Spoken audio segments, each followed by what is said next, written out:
So we're still working on the NyckelHarpa here. I got the neck glued into the body.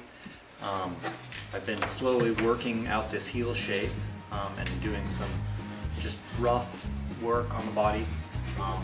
Did have one accident where the CNC stopped and Z dropped and drilled holes, so I did create a patch for that. I haven't cleaned up this outside edge because I'm waiting to get the top on before I clean that up. But here we are. So today we're gonna cut the top. So let's get over there.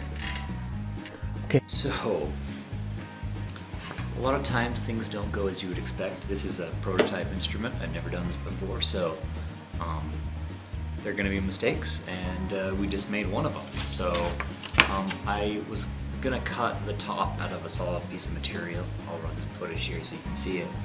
And I think it would have worked.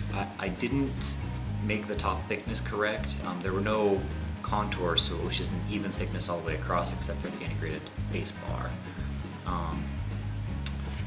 And here's what I wound up with. Obviously it was a little thin, snapped right in half.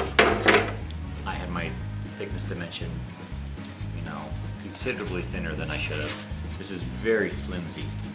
This would not have supported the weight that I was looking for.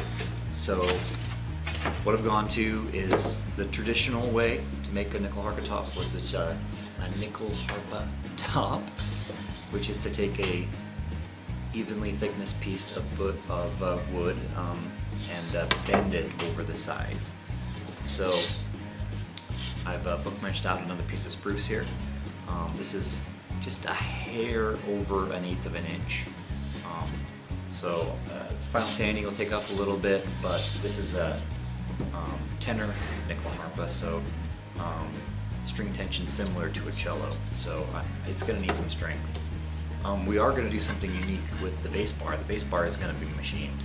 So first we're going to cut out this bass bar, and we'll cut out the outline of this top.